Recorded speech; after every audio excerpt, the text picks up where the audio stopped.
On this edition of Southern Newsweek, the first post-COVID flight from Australia touches down in Queenstown as the Trans-Tasman bubble opens. New hydroslides are open for business in Invercargill, and judges in ID Dunedin's Emerging Designers competition have made the first cut to select entrants.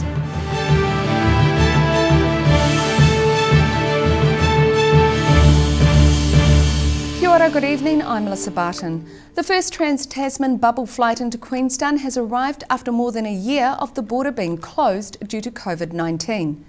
The region's mayor was one of the first people to welcome international visitors to the resort. It's been a long 387 days between touchdowns for Queenstown's beleaguered tourism sector. Massive. Look, lots of businesses have failed, lots of businesses were on the cusp. This is I've talked about the light at the end of the tunnel. This is a very bright light at the end of the tunnel that's going to keep those businesses from going bust. Queenstown Lakes District Mayor Jim Bolt was at the airport to welcome the first flight, along with many friends and whānau. About 100 people were on the flight, some running into loved ones' arms in the airport. The terminal erupted into claps and cheers as the first international tourists arrived in the resort for more than a year. Queenstown Airport Board Chairwoman Adrian Young-Cooper says it's fantastic to have the town open to flights from Australia. This is not going to be back to where things were in 2019, but it is actually the start of a really important recovery from an international perspective. She's glad the Trans-Tasman bubble has opened now and says it could have been much later. Following Qantas's first flight yesterday, Air New Zealand's first Trans-Tasman touchdown is due to arrive in Queenstown today. In Queenstown, the South today. Acting Conservation Minister Aisha Varel has made her first visit to Dunedin as she steps in for Kiritapu Allen. Minister Allen is on medical leave, with Dr Varel visiting Dunedin's Wildlife Hospital as one of her first jobs in the role. Getting up close and personal with some of the residents being looked after at Dunedin's Wildlife Hospital. Acting Conservation Minister Aisha Varel is looking after the conservation portfolio, while her colleague Kiritapu Allen is on medical leave. My goals in the portfolio are to make sure that we're continuing the excellent work that she started, make sure that the Jobs for Nature programs that we've been rolling out continue. Prior to her career in politics, which came about at the last election, Dr Varel was an infectious diseases specialist, dealing with malaria and more. She says Wildlife Hospital Director and veterinarian Dr Lisa Aguila told her about infectious diseases affecting wildlife. And that does seem to be some of the conditions that really affected the birds that are being looked after. So we heard about hoiho malaria. So I've treated a lot of malaria when I worked in Singapore and in returning travellers to New Zealand. While at the hospital, she got up close and personal with hoiho penguins. In 1999, there were about 741 breeding pairs in the northern population. The 2019 estimate is just 265 breeding pairs, a 65% decline in 20 years. Minister Varel says this is her first site visit looking after the conservation portfolio, and her background is helping her hit the ground running.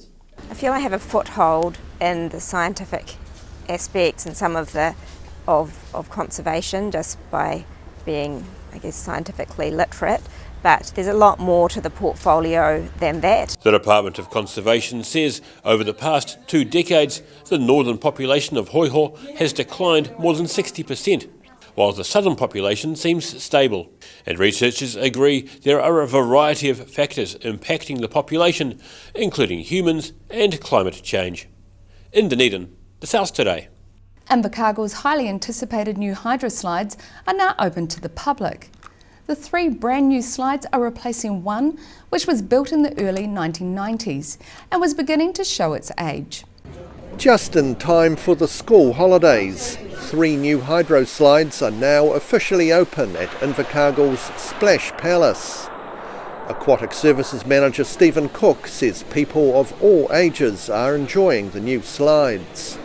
People as old as sort of 60 going up and down and reliving their youth, so we have a lot of great feedback here. Replacing a single 30-year-old slide, The 3 new hydro slides include 2 body slides of about 70 metres, plus a 100-metre long raft slide. Costing slightly more than $3 million, the 4-year upgrade struck issues with foundations and ground conditions, as well as delays due to COVID-19. But Cook says it's all been worth it. The wide eyes, big smiles, and just the excitement that it brings to people. You know, it's 60 stairs to get to the top. It's going to provide some health and well-being benefits to people, and you know, we welcome everyone to come down and have some fun. It's great, yeah. The council is projecting visitors to the aquatic complex will rise by about 13%. In Invercargill, the South Today. A team of judges have made the initial selection towards this year's ID International Emerging Designers Fashion Awards.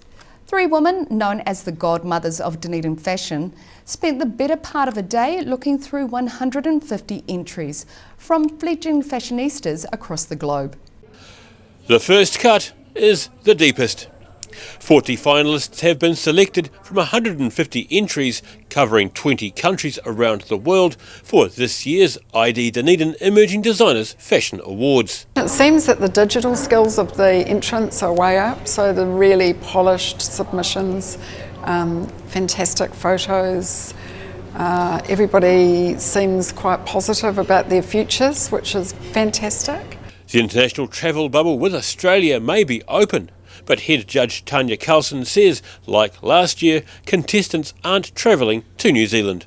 So obviously this year, like last year when they're not coming, the contestants aren't coming here to New Zealand, so we are going to do a final audit, a sort through, and the finalists will be announced next week, and then they will be underway to make themselves a presentation video.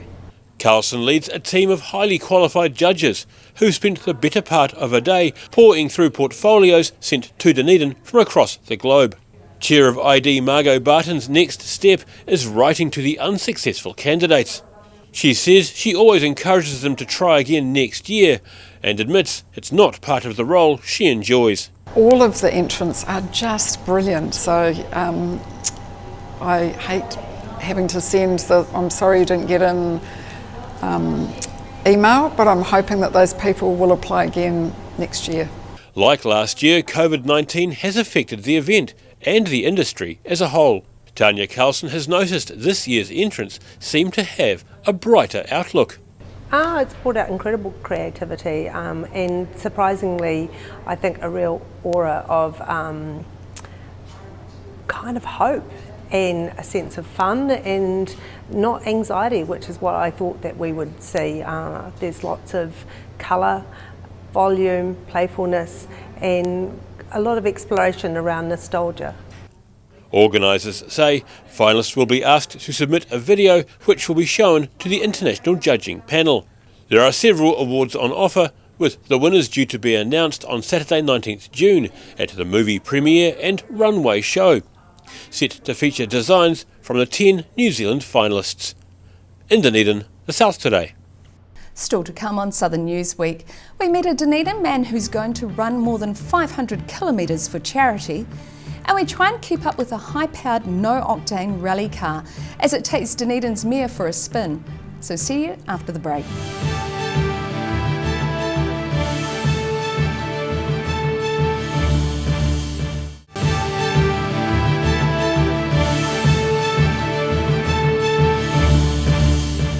Welcome back. A Dunedin man is set to run a heck of a long way to raise funds for the Otago Hospice. Glenn Sutton is no stranger to ultra-distance running, but admits even for him this could be one step beyond. Early morning training is nothing new to Dunedin ultra-distance runner Glenn Sutton, who's about to run more than 500 kilometres. He says although it's him doing the task, it's all about the people he has supporting him along the way. But he's under no illusions, he's in for a huge challenge. It's going to be challenging along the way. We're going to have some ups and downs and that, but it's not all about me, it's about the boys as well coming along. And I'm relying on the boys to help me get through at tough times, and you know, we're going to have a lot of laughs and there's going to be a few tears along the way as well, but you know, He's been an ultra-distance runner for many years, training on Dunedin streets. He's undertaking this casual 3 to 4 day jog as a fundraiser for the Otago Community Hospice. And Hospice CEO Ginny Green is equal parts bewildered and thankful. Safely tell you that in my 14 and a half years, nothing like this. I mean, in excess of 500 kilometres running from one side of the country to the other. It's madness if you ask me, but gosh, it looks like they've definitely got it in hand. Sutton says, like many others, he's got personal reasons for wanting to fundraise for the hospice. A couple of our crew members have had family in the hospice, and one of the boys actually works here, so great cause. You just never know when you may need something like this, so yeah, great bunch of people. The boys Sutton mentions are his support crew. One of the main support runners, Steve Barton, says their job is to make sure Glen is fed and watered along the way. And he's also looking forward to the southern scenery. Some of the places that we're going to go on this run will be amazing. The scenery and the Crown Range and Cardrona Valley and Mount Cook, and you know, it's going to be amazing. Glen Sutton ran 160 kilometres about a month ago and told himself if he was fit at the end of that race, he'd give Sounds to Mount Cook a bit of a hit. His journey is set to get underway on May 6th and due to finish at Mount Cook on either May 8th or 9th. In Dunedin, the South Today. Dunedin Mayor Aaron Hawkins had a white-knuckle experience when he took a quick spin with Kiwi rally driver Hayden Patton. The non-driving mayor was a celebrity guest in Patton's experimental electric-powered rally car during the Otago Rally last weekend. Dunedin Mayor Aaron Hawkins admitted to a case of the jitters before being taken on a demonstration spin by New Zealand rally champion Hayden Patton during the tarmac superstage of the Otago Rally. This is the craziest thing that a publicist has talked me into doing as mayor so far, yes. I'm sure the mayor will know his way around these streets because this is his town, so let's see what he's like on the pace notes. The electric-powered rally car was able to throw the non-driving mayor around corners with gut-wrenching G-forces he may not have experienced before, leaving the city leader, for once, almost lost for words. Yeah, it's he was showing off out there, obviously. Doing donuts on purpose. But it was good to be forewarned. While not yet competition ready, the Hyundai Kona electric rally car is being developed in-house at Patton's Cromwell facility and is already attracting interest around the world. Well, I think there's only one option for the sport that's going to survive in the long run is get actively involved in the transition, and it's great that this work is being led here in New Zealand. It's remarkable, and it is, it's the only future, I think, in the long run. The two-day Otago Rally saw over 100 entries attempt to travel a total of almost 300 kilometres on mostly rough gravel roads, with the hard driving taking its toll on the vehicles, resulting in over half the cars failing to complete at least one of the 14 stages of the rally. But 2 punctures were not enough to prevent Hayden Patton from winning the Otago Rally for the 8th time. And it wasn't just the latest models racing around the rutted country roads, with the Otago Classic Rally being held at the same time. Dominated by Ford Escorts with the occasional Volkswagen Golf and Mazda RX-7 and similar cars of that era, the classic event was won by Dean Buist. Classic four-wheel drive rally cars had their own category, which saw a double roll performed by Amy Kiley in a Subaru Impreza H6 on Otokia-Kuri Bush Road near Henley. One of the more embarrassing driver moments over the weekend was Brian Green from Palmerston North briefly spinning out on his own sponsored corner.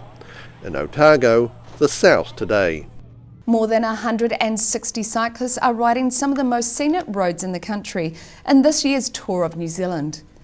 The journey is designed as a way for casual riders to take part in an authentic cycling tour and raise funds along the way. Described as an adventure of a lifetime, the Tour of New Zealand started last Saturday in Glenorchy and, according to rider David Tokios, By the time they'd reached Greymouth, the cyclists had experienced all sorts of weather while slogging up the road. First day we got nice and wet and it was a really hilly day. Second day we've had some beautiful weather going up over the Crown Range to Wanaka. Was it yesterday? I think it was yesterday. Was cancelled. We just had really horrid weather. But today has been a stunner day. We were able to ride from Ross to Greymouth, and it was just a beautiful day. We could see the mountains and all the snow up in the mountains. Just absolutely gorgeous. Started in 2012 and held every 2 years, the 8-day cycle trip is not so much a race as a challenge for everyday cyclists, with an average day featuring only about 3 hours in the saddle. The event also encourages riders to raise funds for their chosen health charity. All the riders just go out to their friends and say, will you sponsor me? I'm running the Tour of New Zealand, and $1.5 million has been raised for Child Cancer and Heart Foundation, Akina, for bikes in schools and Tear Fund. An incredible effort from the cyclists. We just do the organisation, we put the whole race together, but the cyclists raise the money. We've got a dozen cyclists pedalling really hard to raise money for our charity. We support patients with neuroendocrine cancer. People haven't heard of it, but it's relatively common. 1 Kiwi a day gets diagnosed, and we are using the money we raise to bring a treatment to New Zealand that the Aussies have had for 20 years, and we don't want to be that far behind. When they're not cycling on their journey northwards, the riders are ferried to the next stage by coach and rail. This year's event includes about 40 support crew who are looking after 160 cyclists from across the country. I work for WSP, a civil engineer. My main job is maintaining the Auckland Harbour Bridge, so taking a week out from work to support the Heart Foundation on this awesome ride, great event. We've got a team of 60 Heart Foundation riders that are riding for the Heart Foundation. So Teresa and I, my colleague, we greet them all here at the finish line each day, and we've got soup for them, subsistence, snacks, all heart healthy, just to get them across that finish line. After a train journey back across the Alps and some cycling legs in North Canterbury and Marlborough, the tour is set to conclude in Wellington tomorrow. In Greymouth, the South today. Nearly 100 school pupils performed their best short excerpts from the works of Shakespeare in front of a panel of judges. The pupils gave their all for a chance to go on to national competitions and perhaps even to perform in London. However you come to know it, answer. Though you untie the winds and let them fight against the churches. 3 witches plus Hamish Macbeth, all from Logan Park High School, perform at the University of Otago Sheila Wynne Shakespeare Festival, held at the Kings and Queens Performing Arts Centre in Dunedin. Closely scrutinised by 2 judges, the performance was just one of many short interpretations of Shakespeare's works, put on by pupils from 7 different Otago high schools. Debbie Vercoe of the Shakespeare Globe Centre says the pupils' only constraint was to stick to the bard's dialogue. All of the performances must use Shakespearean text. They can interpret it, in as you would have seen, they can interpret it in many different ways, but they must only use Shakespeare's words. Despite COVID-19, last year's festival was able to go ahead using video submissions, but Vercoe says nothing can match the energy and atmosphere of a live performance. When the doors open and they start coming in, and there's that buzz of excitement and adrenaline, and then curtains open and away we go. I think that's probably the favourite moment, that finally we're here, it's happening, and we're doing it. A team from King's High School and a team from Columba College were selected to go on to the Nationals in Wellington, with a chance to fly to London to perform at the Globe. In Dunedin, the South today. After the break on Southern Newsweek, we meet the people behind a new inner-city gin distillery, and we head to Waikaka School in Southland, where they recently welcomed grandparents to school. So see you after the break.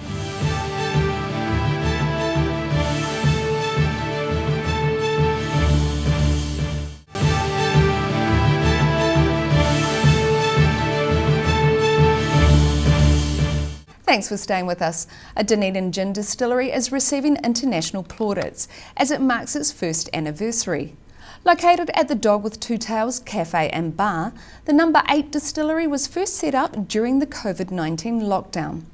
It might look like water, but the 4 different types of gin being created at the No. 8 distillery in Dunedin's Dog with Two Tails Cafe and Bar have a myriad of flavours, according to owner Michael Wilson. And we've got the Harapito Fire Gin, which is in the tank at the moment, which is quite spicy. It's got these 4 waves of flavour that come through with citrus, cardamom, cinnamon, and right at the end some Harapito. We've got the Dunner's Dry Gin, which is kind of punchy, this bushy, herby little number with strong kawa flavour, tarata, bit of sage and thyme.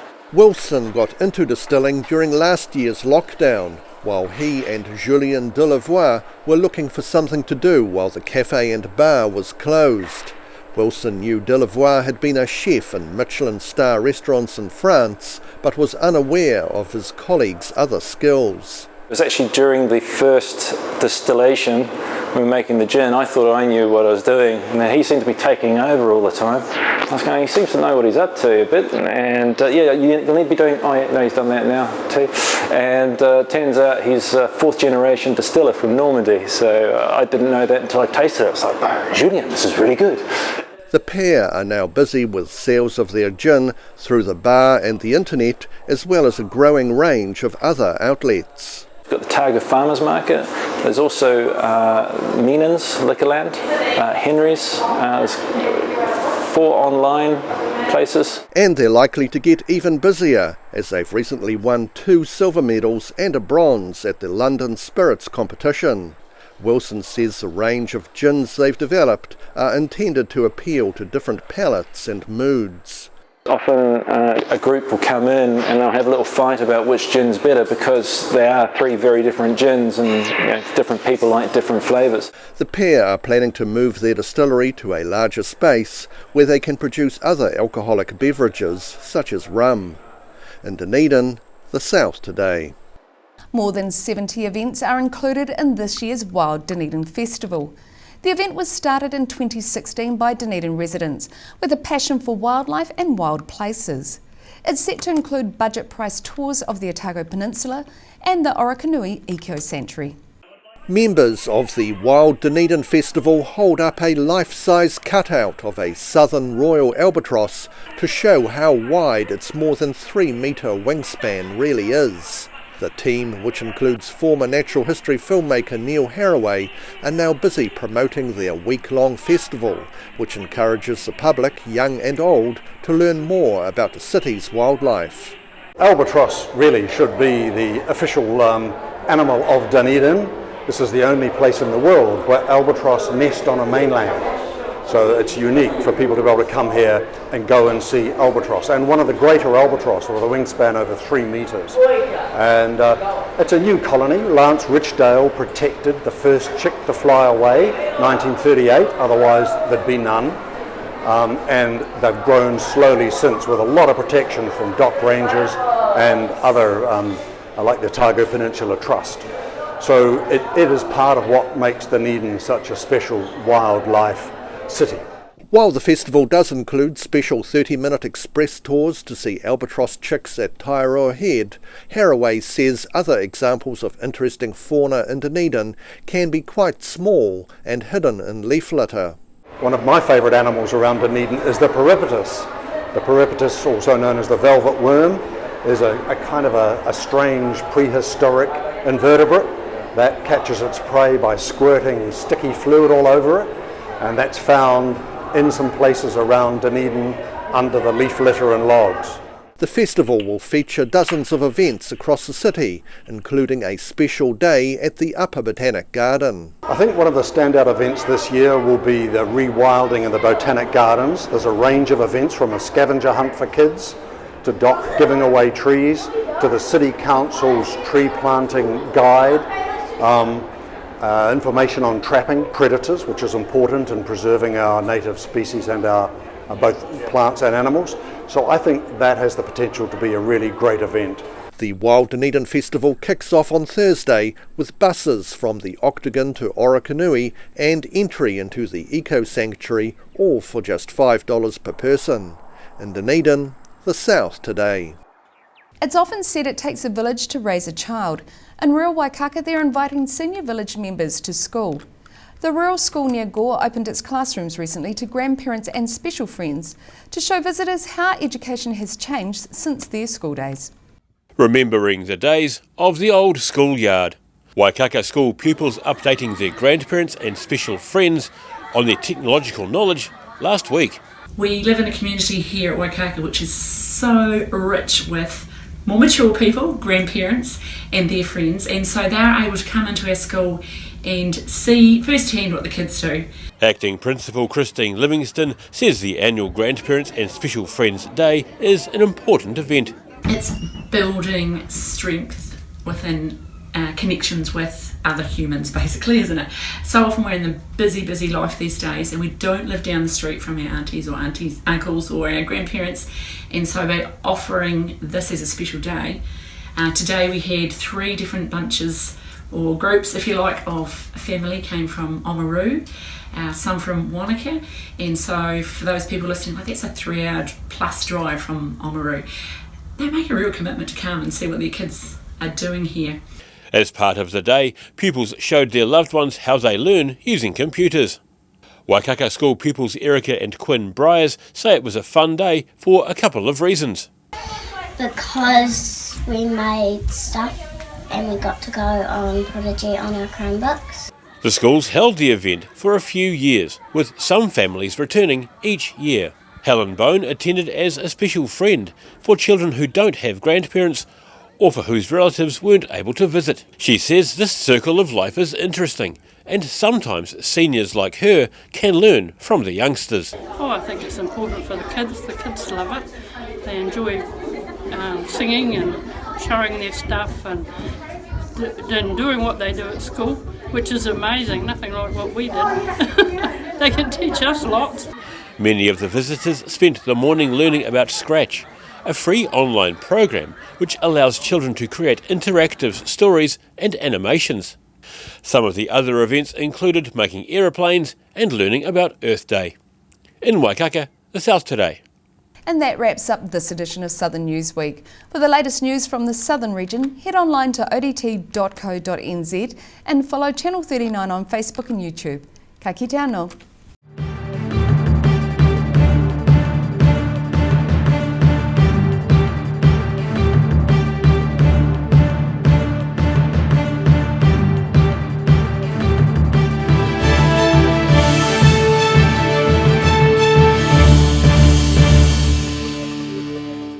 Supporting local content so you can see more of New Zealand on air.